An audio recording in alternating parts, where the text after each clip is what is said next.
આજની પ્રેસ વાર્તામાં અમારી સાથે ખાસ ઉપસ્થિત ડોક્ટર મનીષભાઈ જોશી, હેમાનભાઈ રાવલ, શાસ્ત્રીજી, નવીનભાઈ અને તમામ પત્રકાર મિત્રોનું હાર્દિક સ્વાગત કર્યું છે। એક તરફ ગુજરાતમાં સ્થાનિક સ્વરાજની લોક ચૂંટણીઓનો માહોલ છે અને બીજી તરફ દેશમાં ભાજપ અને આમ આદમી પાર્ટી જેવી પાર્ટીઓ લોકશાહી વ્યવસ્થાને મજાક બનાવી રહી છે અને આખા દેશમાં ભ્રષ્ટાચાર અને અવસરવાદની જે રાજનીતિ કરી રહી છે એનાથી લોકશાહી વ્યવસ્થાઓ અને લોકશાહી પરંપરાઓ કલંકિત થઈ છે।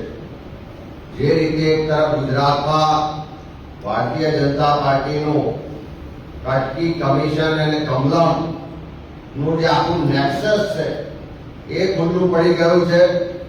ભાજપનો ચાલ ચરિત્ર અને ચહેરો ગુજરાતની જનતાએ સારી રીતે જોઈ લીધો છે, ઓળખી લીધો છે અને બીજી તરફ આરએસએસ ની વિચારધારાથી બનેલી આરએસએસ અને બીજેપીની સ્ટ્રેટેજી મુજબ ચાલતી અને એના જ ફંડિંગથી ચાલતી આમ આદમી પાર્ટીને પણ લોકો હવે ઓળખી રહ્યા છે।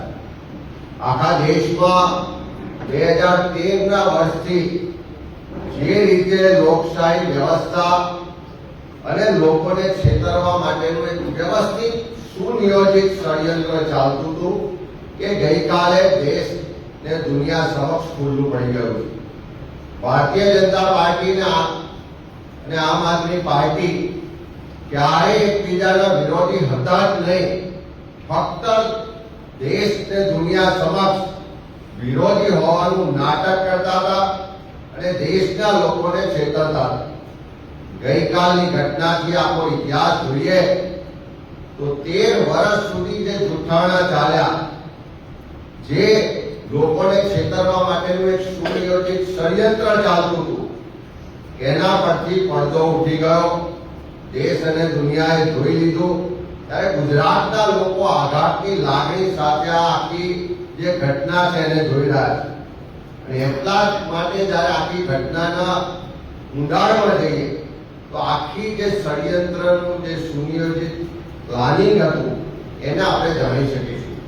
2013માં જયારે ઇન્ડિયા અગેન્સ્ટ કરપ્શન મૂવમેન્ટની શરૂઆત થઈ, આ આખી મૂવમેન્ટ એ આરએસએસ અને બીજેપીનું બ્રેઇન ચાઇલ્ડ હતું અને એના અંતર્ગત જ અન્ના હઝારેજીને પ્રોજેક્ટ કરવામાં આવ્યા। પડદા પાછળ કોણ લોકો હતા, શું એજન્ડો હતો, કેવી રીતની આગળની રણનીતિ હતી, એ આખું પ્લાનિંગ આરએસએસનું હતું। આખા દેશમાં કોંગ્રેસને સત્તા પરથી દૂર કરવા માટેનું એક આખું પ્લાનિંગ કરવામાં આવ્યું અને એ જ રીતે આપનો જન્મ આરએસએસ બીજેપીની વિચારધારાથી એના પ્લાનિંગથી થયો। 2013થી જે મૂવમેન્ટ ઊભી કરવામાં આવી અને આપનો જન્મ એ મૂવમેન્ટના આધારે થયો અને જે રીતે આખા દેશમાં કોંગ્રેસના મત તોડવા માટે નું ષડયંત્ર ગોઠવાયું અને એના ભાગ સ્વરૂપ આમ આદમી પાર્ટીને પાછળ બેકશીટથી ભારતીય જનતા પાર્ટીને આરએસએસે ચલાવ્યો।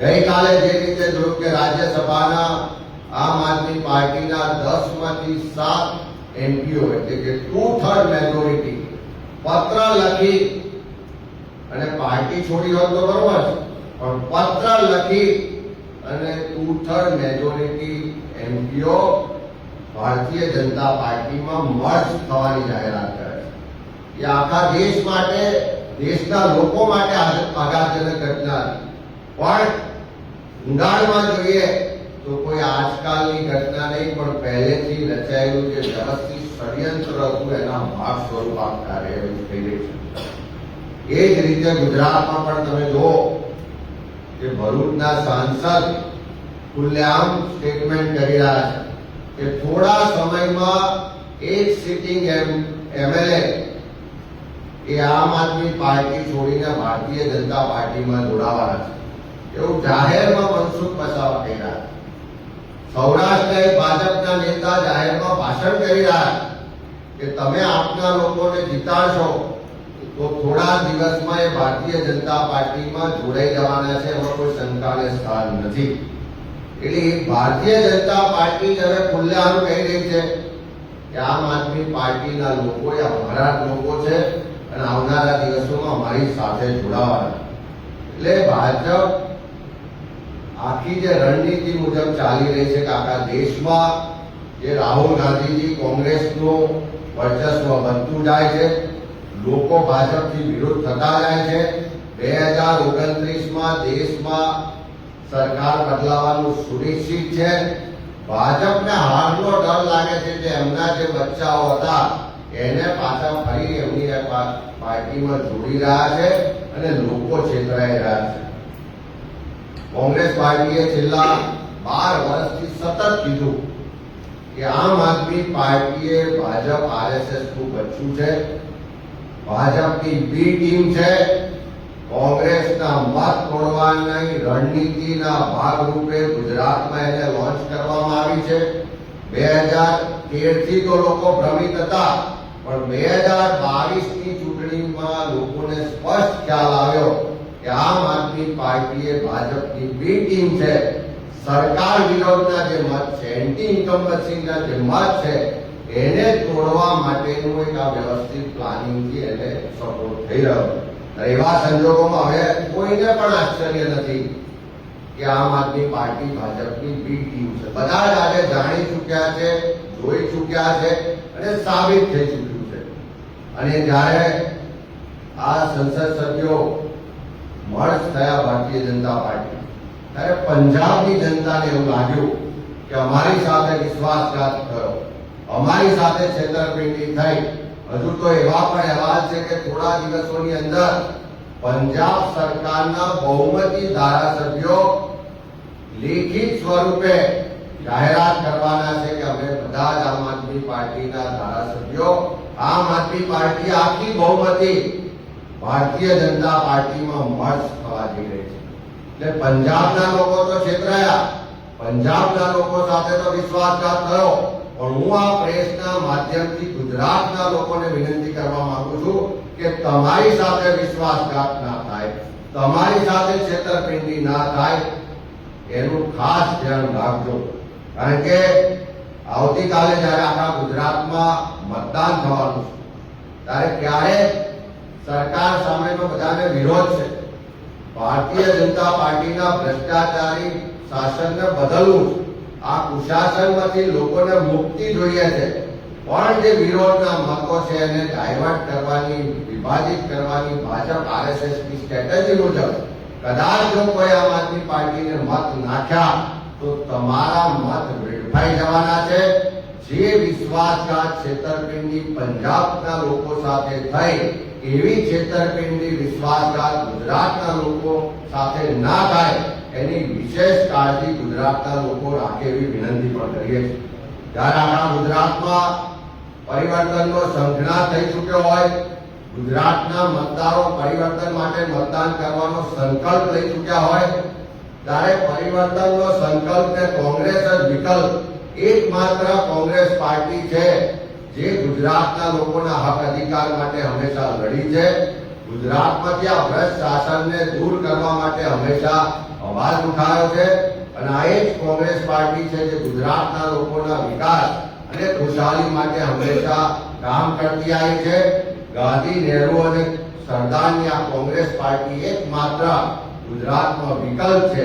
એ વાત આજે લોકો સમક્ષ પ્રસ્થાપિત થઈ ચૂકી છે. અને મારે ખાસ કરીને આખા દેશમાં અને ગુજરાતમાં જે લોકશાહીની મજાક બનાવવામાં આવી રહી છે, જે લોકશાહીને કલંકિત કરવામાં આવી રહી છે, જે રીતે પ્રજાનો જનાદેશ, પ્રજાનો વિશ્વાસ કેળવી આખી પાર્ટી ભારતીય જનતા પાર્ટીમાં મર્જ થઈ જાય અને આરએસએસ બીજેપીનું જે બ્રેન ચાઇલ્ડ હતું, જે મુવમેન્ટ હતી, એમાંથી ઊભી થયેલી આમ આદમી પાર્ટી આખા દેશમાં આવનારા દિવસોમાં કદાચ એવું પણ બને કે અરવિંદ કેજરીવાલ સહિત આખી આમ આદમી પાર્ટી ભાજપમાં મર્જ થઈ જાય, એવા સમાચાર આવે તો કોઈ આશ્ચર્યજનક નહીં હોય. એ દિવસો દૂર નથી કે જ્યારે આવું બની શકે. જેમ ગુજરાતમાં સ્ટેટમેન્ટો થઈ રહ્યા છે કે આમ આદમી પાર્ટીના એક ધારાસભ્ય થોડા સમયમાં ભાજપમાં જોડાવાના છે. સૌરાષ્ટ્રમાં સ્ટેટમેન્ટો થઈ રહ્યા છે કે ભાજપની અંદર જે લોકો જોડાવાના છે એને કદાચ તમે મત આપશો આમ આદમી પાર્ટીમાં તો પણ અમારી સાથે જોડાવાના છે. એનો સ્પષ્ટ મતલબ છે કે આમ આદમી પાર્ટી જે ભાજપની બી ટીમ છે, હું અમે વારંવાર કહેતા હતા કે આજે સાબિત થઈ ચૂક્યું છે. ત્યારે ગુજરાતના મતદારો આવતીકાલ માટે એટલું ધ્યાન રાખે કે તમારો મત વેડફાય નહીં.